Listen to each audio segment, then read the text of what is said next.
What's up, everybody? AG Sports. Thanks again for tuning in. Guys, can I tell you something that really irritates the shit out of me? When I'm trying to research games and information and do all this super important, confidential, and research, right? I go to Google and I put in Cardinals schedule, Cardinals strength of schedule, Cardinals difficulty. Why the hell did the St. Louis Cardinals come up first? Really? Is this where we're at? Is this 1950? Since when does anybody give a damn about baseball? I'm surprised it's still even around. This is ridiculous. Without the Little League World of Sports or Little League World Series, nobody would give a shit about baseball.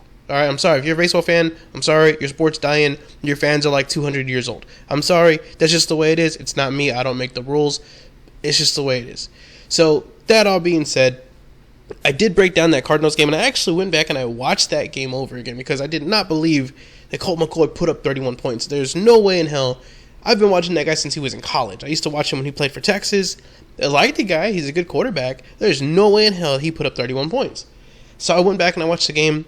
Sure enough, they did get help quite a bit, actually, from the 49ers, especially to start that game. So the 49ers actually fumble the ball on the 40-yard line. The Cardinals recover that, get a short field to work with. They go sideways, basically, and then just kind of let their dudes make some plays for them. Guys like James Conner, who was doing his thing, and they get in the end zone. Okay, cool. Well, they didn't give them the touchdown, but, again, short field, so yeah, they took advantage of it. After that, the very next series, Cardinals are, again, moving the ball down the field, going sideways. Again, I hate when teams do this because it's so inefficient. But, that's the Cardinals, or that really, more specifically, that's Colt McCoy. Right? He's going to keep doing his, real conservative, I'm just going to kind of take care of the ball kind of thing. Which, if out of a backup, honestly, that's kind of what you want, right? They want somebody just kind of keep everything running on time. And he was doing that, so I'm not banging him on too bad. But they get to third down, it's 3rd and 15, and he really just sits there and takes a sack, right? Because there's nowhere to go with the ball. He didn't make any good reads. He takes a sack. The defender happens to kind of graze the face mask, right? It's not a big deal. It doesn't turn his neck around or go exorcist style or anything. But because he touches the face mask, the ref throws a flag, gives him the first down, right? Gives him 15 yards, gives him the first down. After that, they go down there again, manage to get in the end zone again, and on that one, I think the flag itself put them on the 25 or the 30 or something like that. Yeah, it was a 25. So, again, just another short field, kind of got bailed out. You didn't really see any adjustment from the 49ers. The 49ers are expecting their front four to get enough pressure on that offense to kind of disrupt things. And they were getting pressure on it, but when a team comes out and they want to go side to side, I don't care how much pressure you put on them, you're not going to get there fast enough. You can have the best blitzers in the world, but if the quarterback only has the ball for half a second, you're just not going to get there, even with the free blitz. So they don't change their mind. They don't change what they're doing. The 49ers, that is, keep doing what they're doing, and they're just playing right into the Cardinals' hands, and they're letting them get these real conservative passes out real quick and make plays after the catch. James Conner himself had a little screen pass later on in the game that was just, it was a 3-yard screen, and he ended up running 40 yards, took it to the house. So aside from all that, though, after that, the next drive the Cardinals get, they're coming back down the field. It's just the second quarter, kind of middle of the second quarter. They're coming back down again, 3rd and 15, bad spot, and they get stopped, but they get bailed out with the taunting call. The taunting call gives them the first down. They go on. They still couldn't get in the end zone, but they end up taking a field goal out of that, and they're up 17-0. So the first 17 points that they scored were effectively, I don't want to say given to them, but they were very, quote-unquote, lucky with the situations that they were put in and the yardage they were put in. That's 17 points. They had a total of 31 points scored. So they only really had drives on 2 possessions. They ended up in 2 touchdowns, and I will tell you that one of those was a really nice pass from Colt McCoy. It was to Christian Kirk. I don't know how long it was, but it probably says 40, 50 yards. It was a nice play, and it put them in scoring position. So that's awesome. The problem is Colt McCoy only did that once. Now, why am I talking about McCoy? it doesn't seem like they made a big deal about Murray's injury, right? Or DeAndre Hopkins' injury. And obviously, again, Hopkins was out. The problem is, Kyler Murray, if you have not watched some of the doctors and things like that are on YouTube, and I don't mean just like generic, blowhard handicapper like me, I mean like actual doctors that get on YouTube and say, hey, look, this is what we saw, this is what we look at. They have all been saying Kyler Murray has a pretty significant ankle injury. And it seems it's not like a high ankle sprain, but it's equivalent in severity. That inside ankle, something about that spot takes forever to heal, and it's not like really conducive to play on. And so even if he manages to kind of grit through the pain, he's not going to be the same quarterback that you expect. He's going to have mobility issues. He's not going to be able to run. They're not going to be able to call design runs for him.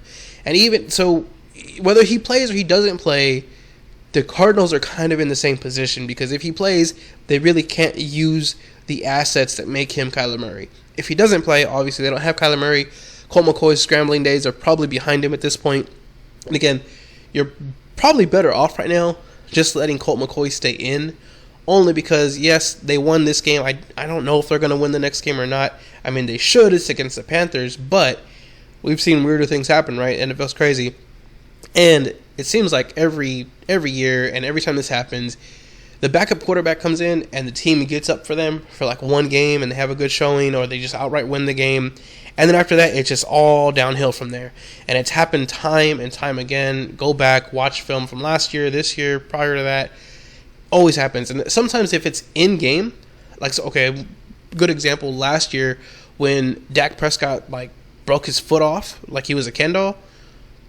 Andy Dalton came in for the Cowboys last year, and then he came in, they actually still won that game against the Giants. Now, the game after that, and really after that, in that entire season, Andy Dalton was not able to replicate that one time. And that's just the way it goes. I'm not sure why, but the guys seem to kind of get up for their backup for that one game, and that's about it. So I don't think that your Cardinals are going to see as much success this upcoming game with or without Kyler Murray. Maybe they get DeAndre Hopkins back. The problem is DeAndre Hopkins, yeah, he can make some plays after the catch, but he's most dangerous when he's down the field. Like you saw the last time he was out there with Kyler Murray hit him with a long bomb pass down the sideline, and he really is not going to get many attempts of that under Colt McCoy. They're probably going to do a lot of screen passes and see if he can maybe break something open. For all of those reasons, and the reason I'm bringing all this up is because they are playing the Panthers this week, and I really, really love that under 44.5. It was actually under 45 yesterday, and I didn't pull the trigger, and I'm kind of kicking myself in the ass because I was thinking about it, and I had not watched the full game. I had done my numbers and kind of done the workup on that game, but I just had not sat there and watched the game, and I didn't want to say, yeah, it's going to be under if the Cardinals, in fact, looked really good with Colt McCoy. But, again, not the case. So I really, really like the under. In case you are not aware, the Panthers are still a really highly rated defense. Let me actually get to the game and we can take a look at where they are rated right now. So the Panthers are the 8th defense by DVOA, and the Cardinals are 2nd defense by DVOA. The rushing defense, Cardinals ranked 9th, Panthers ranked 19th. The Panthers obviously want to run, especially if Christian McCaffrey is healthy. That may be hard to do against the Cardinals. Again, Christian McCaffrey, if he's 100% healthy, he's still going to get his, but it's going to be a little bit harder when you are playing against a competent defense. On the flip side of that, the Cardinals also want to try to run the ball and kind of alleviate some of that pressure from Colt McCoy. And you saw it last game. Guys like James Conner had a huge game because of that. Now, what's his name? Chase Edmonds did go out early in that game with an ankle sprain. I don't believe he's going to be back this week. The James Conner backup, and I'm sorry, guys, I'm blanking on his name right now. He actually had a really good run for a touchdown last week. He just blew over Drake Kirkpatrick. I mean, he truck stick the shit out of him. But, again, I think that's going to be a little bit harder to replicate against this Panthers defense. They're not great necessarily at the rushing defense, but they are sufficient at it, and they do have a good defense overall. So I think the Panthers are going to give them a little bit more trouble.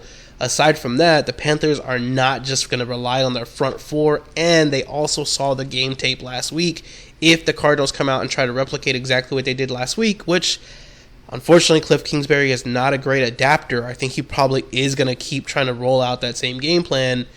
Your Panthers should have that kind of in check. Again, I don't trust Sam Darnold. I don't trust PJ Walker, whoever.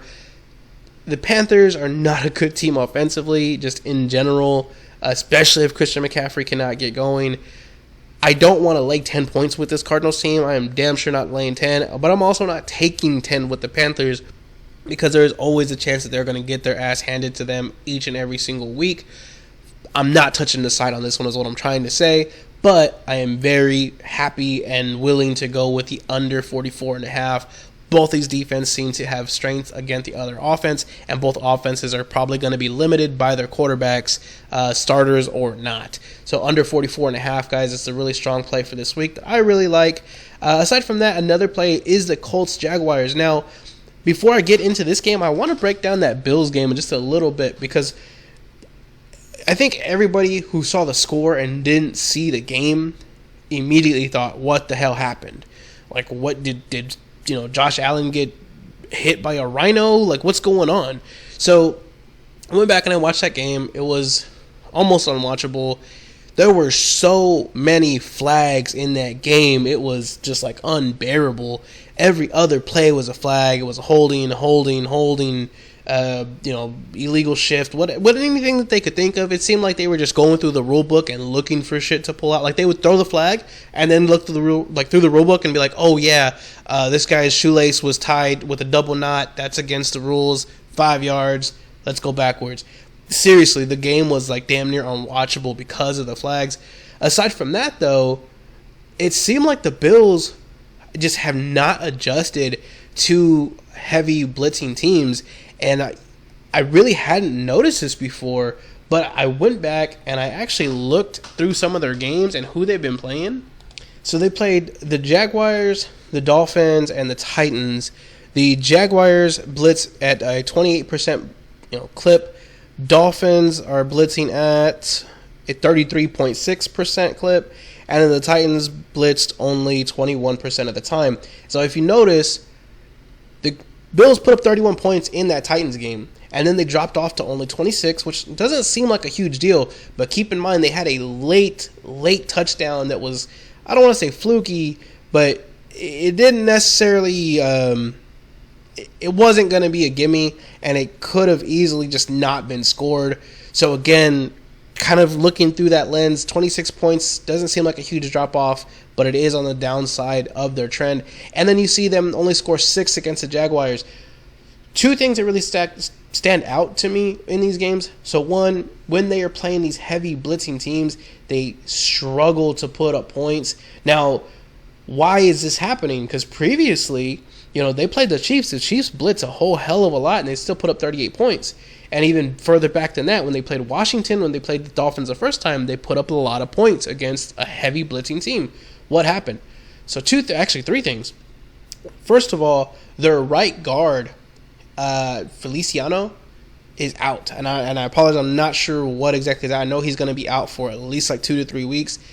He's gone. And if you go back and watch this game against the Jaguars, it shows. That right guard, their backup, sucks ass. I mean, I played guard in high school, and I'm pretty sure I was about that bad. He was terrible. Every single play, he was getting beat. There were a few times where he could hold a block, especially on run blocking, but he wasn't getting rid of his guy. He wasn't moving him out of the way. He was just kind of holding him there, and it was not working. On top of that, they kept blitzing the Jaguars. They just kept blitzing over and over and over again, and that offensive line, because they are also missing their right tackle, could not get the blitz down. The right tackle obviously, again, didn't help. He was not having a good game himself, and I know they've kind of maneuvered some linemen around to try and maybe patchwork this together, but they just could not pick up the blitz. And it seemed like Josh Allen on a few times was even calling it out and adjusting the coverage to saying hey, blitz, blitz, blitz. And the linemen, either they were too slow and just totally whiffed, or sometimes it was just a free blitz and they could not even lay a hand on these guys. And so if you go back and watch that game, every single play, Josh Allen is like running for his life, or he's throwing it like within a second of getting the ball because he just does not have any time back there. So that, those two guys really do impact this line and impact the way that the Bills play.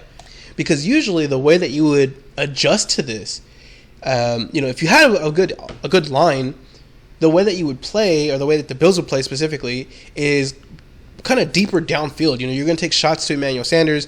You're going to let Stephon Diggs, maybe hold the ball a second or two and kind of let him develop into his route, like a slant and go or something like that. Kind of give him time to get downfield, get open. He's a great separator, all that stuff. When you don't have time, though, you've got to get rid of the ball fast. You have to have hot reads. You got to get it going, and you got to go left and right. You got to go horizontally. You have to do what the Cardinals just did.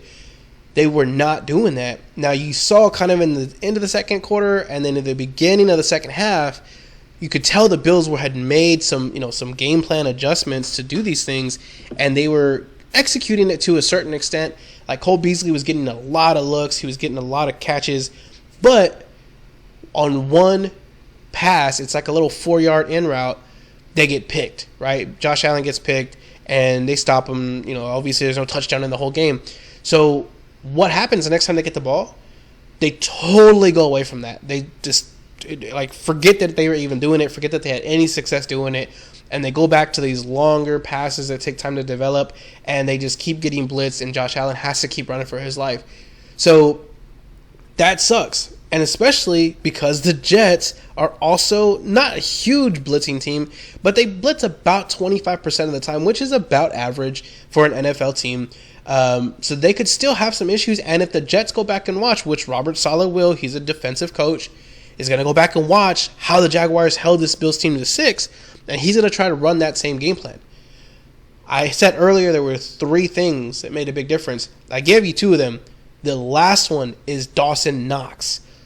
Having a great tight end is probably the ultimate key in the NFL right now that nobody ever freaking talks about. If you look at the last few Super Bowl teams, or even guys who just went to the Super Bowl, teams that went to the Super Bowl, they all have great tight ends. You had the Buccaneers with Gronk. You had the Chiefs with Travis Kelce. The previous year, you again had the Chiefs with Travis Kelce. You had the 49ers with George Kittle.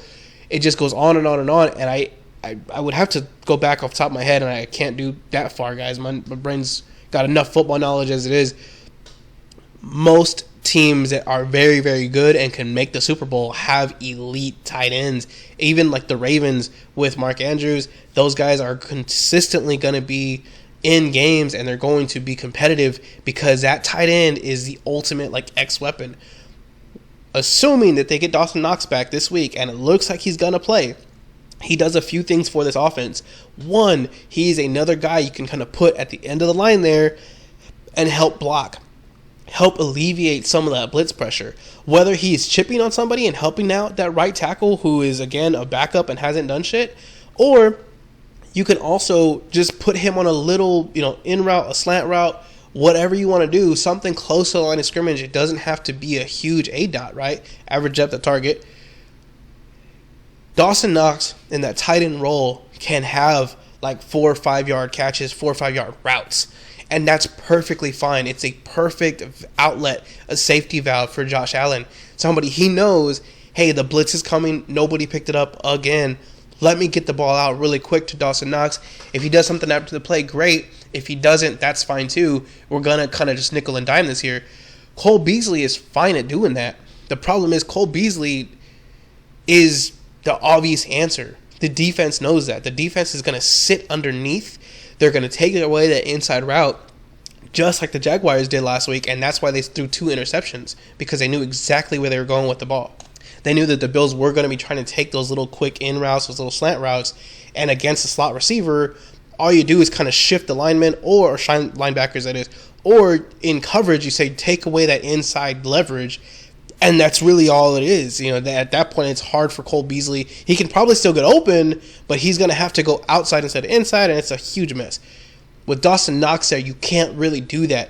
A linebacker is going to struggle to cover Dawson Knox, whether he's short, long, whatever. And that utility of being able to block, he can block, individually. He can chip on somebody. He can double team on somebody. He can run block. or he can go out and catch a pass. He can block and then go out and catch a pass. There's just so many things that he opens up that if the Bills get this guy back, he's going to make a difference.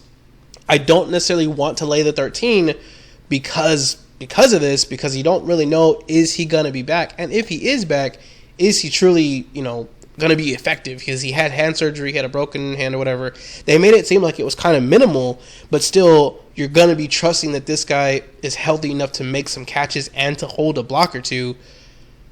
I'm going to go a half unit, but I'm also going to tease this game. Now, teasers have not been great for me, so I totally get it if you don't want to tease this one. The last 2 weeks, I'm like 0-4 for teasers, but what I'm going to be doing is I'm going to be teasing the Bills down, so it'll be the Bills -7, and that's really my favorite leg of this. And if you're looking to build a teaser, I would start there with the Bills -7. Obviously, you're getting that key number of 7. Me personally, my second leg of that is going to be the Saints. I talked about the Titans game yesterday, the Titans and the Rams, and kind of how they ended up being like the Cardinals in the sense that they lucked out with really 2 touchdowns that were kind of given to them by the Rams. I don't see them doing that again. I don't see them having a lot of success on their own offensively. The Saints, especially the way that they play so conservatively that they're not prone to turnovers because of this. Also, you may get Taysom Hill starting in this game, especially after Trevor Siemian wasn't able to really do much last week, or able to get the win at least. And Taysom Hill looked really good. Taysom Hill was also coming off a concussion, so maybe there was something there where they didn't want to throw him out just yet.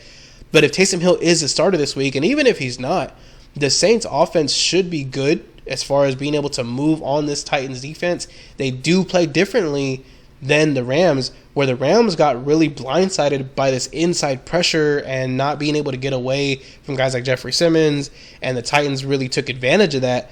The Saints are not this deep passing threat, and so what that means is they're going to get the ball out a lot faster. They do play side to side. They are a lot more better adept at handling pressure situations as far as pressure on their quarterback, especially if it's somebody like Taysom Hill who can kind of get around in that pocket a little bit. The Saints either should win this game outright, or it should be a very close game in a game where both offenses are not really big juggernauts. Getting them to the +9, you're obviously going to get the 3, the 6, the 7, and then get to the 9. So the Bills -7, the Saints +9. That's the teaser leg for this week. I'm probably not going to do any other teasers. There's a few games that you could maybe look at here. I know somebody had mentioned yesterday the Browns beating the Patriots, or trying to look at that edge. That was obviously before Nick Chubb, got hit with COVID. I'm not going to hold that against you. I hope you didn't lay anything on it down just yet. But that game, even when I broke it down for my own algorithms, was just really, really close. And that's one of those games where you really, if you do the money line pick, you're not really making anything on it. It's not enough of a difference to where you would say, I'm just going to do the money line instead of the side. But secondly, on the side of it, you're not really getting any help there either, because it's only a point. So either the Patriots win outright and you cover, or you don't. The Browns, if they upset, okay, well, it's a point. But if they don't, then the 1.5, doesn't really help you. Maybe, but not a lot of games end on 1 point exactly. So I'm not touching that game in particular, but I will say that game should be a lot closer than maybe people expect. Even with Nick Chubb being out, I do think the Patriots win, and it helps them that Chubb isn't or shouldn't play in this game, but he might, because it's still early in the week. But for me personally, I'm going to just stay away from that game all the way through Saturday afternoon. I'm really, really curious to see where that number goes. Will it get to 3? Will it get anything higher or lower than what we're at right now? But that is a game I'm interested in, and I'm kind of curious as to what you guys think about that game. I'm just not touching it, not yet, not until I see where this line movement goes, and if we do have some line movement come in. Lastly, guys, and I'll make this one a quick one, is the Jaguars and Colts. Just like I was talking to you about that Bills game, the Jaguars had a lot of success blitzing the Bills. The Bills could not do anything against that blitz. They could not stop it. They couldn't get rid of the ball quickly. They just had all sorts of issues, and the Jaguars pounced on it, and they had they won the game, right? Something that none of us expected. The Colts are not the Bills. The Colts have a much better offensive line. The Colts have several tight ends that are all healthy, guys like Jack Doyle and Mo Ali Cox that are going to give them a lot of safety valves. The Colts also play differently than the Bills. The Colts are not trying to wait, 4, 5, 6 seconds to let routes develop. They're taking guys like Michael Pittman and they're letting them just take slant routes, in routes, curl routes, and then kind of letting them get in the yards after catch. Now, do I really like Carson Wentz? Not so much, but he doesn't need to be great to win this game. The Jaguars still have the worst defense in the NFL, and all we are asking the Colts to do is to beat a blitz. Not only are we asking them that, and not only are we telling them, hey, look, you know ahead of time, these guys are going to blitz the shit out of you. Prepare for it. We're also telling them you have one of, if not the best offensive line in the NFL. You have one of, if not the best running back in the NFL. You guys are going to play sideways anyways. You're going to play left and right. You're going to tire out that front four, if not the whole front seven of that Jacksonville team. All we are asking you to do is play your style of game. Be the Colts. The Colts are also the number one defense against the rush. The Jaguars have not been running as much as you would think that they have. Even when James Robinson was healthy and he was in the game, the Jaguars were running all of 36% of the time. So not a huge rushing team, but the times that they do rush, I don't believe they're going to find a lot of success against this Colts team, and I think that's going to set them back in a game where they really can't afford to be behind the sticks too much. And if they do get put back into like a 3rd and 15, 3rd and 16, or if they're consistently having to go on like 3rd and 10, 3rd and 12, I do not trust that Jaguars team to be able to move those sticks. And all it takes is a few of these stops for the Colts to end up winning this game. The Colts, laying 10 points it's a big spread, I'm not going to lie to you. But the Colts have shown that they can beat bad teams and beat them by margin. And if you come back and look through their schedule, it's going to show you a couple teams that showed out to them. Obviously, last week they beat the Jets by 15. The Colts did lose in overtime to the Titans, and that was kind of a stunner. The 49ers, I say a stunner because of the game, the way it started. Obviously, the Titans are good, especially with Derrick Henry at that point. 49ers, Colts were able to beat them by 12. They blew the hell out of the Texans by 28. The Colts and this Ravens team, another good example of a team that is going to blitz a lot. And when they played the Dolphins, two heavy blitzing teams, the Colts ended up beating the Dolphins by 10 exactly. And as far as the Ravens are concerned, yeah, they lost by 6, but the whole first half, the Colts were dominating that game. And if it's not for a few, key plays from Lamar Jackson, the Colts probably win that game. The Jaguars do not have the same offense, obviously, as the Ravens or the 49ers or the Dolphins for that matter. So I really think 17 is probably the highest that you're going to see out of the Jaguars. It's possible that they get a little bit more out of that only because like the Jets did it last week. But the Jets, again, keep in mind, this was a lot of garbage time. The Colts dominated that game from start to finish. I don't think that's going to happen in this one. And assuming that the Colts are not up by 20 points, at the middle of the third quarter, they shouldn't give that much time to garbage time for the Jaguars to come in and score a lot of points. That's probably my only concern, and the biggest concern for this game is that the Jaguars find a way to backdoor this. And again, I'm going to tell you right now, the way that happens is if the Colts get out to an early lead and they're up by like 31-3 or something like that in the third quarter, they're going to totally take their foot off the gas, and they're going to try and get out of there just healthy because they do have the Bills the following week. But that game, assuming that it's not that kind of a blowout, maybe it's like a 20-3 or 17-3 at halftime, something like that, where the Colts just kind of keep, subtle but sustained pressure on that Jaguars defense. I do see the Colts just beating the hell out of them, really taking the possession, taking the ball, kind of, taking air out of the ball like a Tom Brady would do, and just beating the hell out of the Jaguars like they should. Given a 10-point spread, I think they can cover that. So again, Colts minus 10. That's the other pick for this week, guys. Again, on the teaser, I am doing just a half unit until we can maybe get some more success on that. Everything else is one full unit. Last note before we get out of here, the Bills, guys. The Bills have had a lot of tough games against these really shaky defenses. And I just said, again, that they've been struggling with high blitzing teams, right? But they've just had trouble in general with teams that don't really have a lot of defense ever since this Titans game. Titans, again, not great on defense. Dolphins, not great on defense. I think they're like the 26th rated defense. Jaguars are the 32nd rated defense. The Jets are like the 27th or something like that. They have gone, 1-2 in the last 3 weeks against these kind of like shaky defenses. Now, again, Dawson Knox could make the difference, but we'll see what they do against the Jets.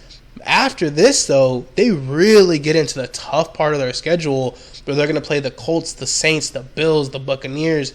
4 games in a row that can really go sideways really quick. So if you don't necessarily believe in the Bills or you're not sure what to think of them yet, I would implore you to watch that game with the Jets. I know it's not the most enticing game on the card. Watch that game with the Jets, though. See how they react with Dawson Knox. See how that game goes, because if they cannot have a good showing against that Jets team and they're still struggling against, blitzing teams and against good defenses, we're going to have to fade the shit out of the Bills really, really soon, especially with the schedule they have coming up. So that's it, guys. Again, thanks for your time. Thanks for watching the video today. Hopefully some of you will follow me with these picks. Again, probably no video tomorrow as usual on Wednesdays. Other than that, though, have a great day. Good luck. Oh, don't forget to bet under first halves on college basketball. Just pick a game, any game. Pick the under first half. You're probably going to have good luck. College basketball always starts slow. Have a great night.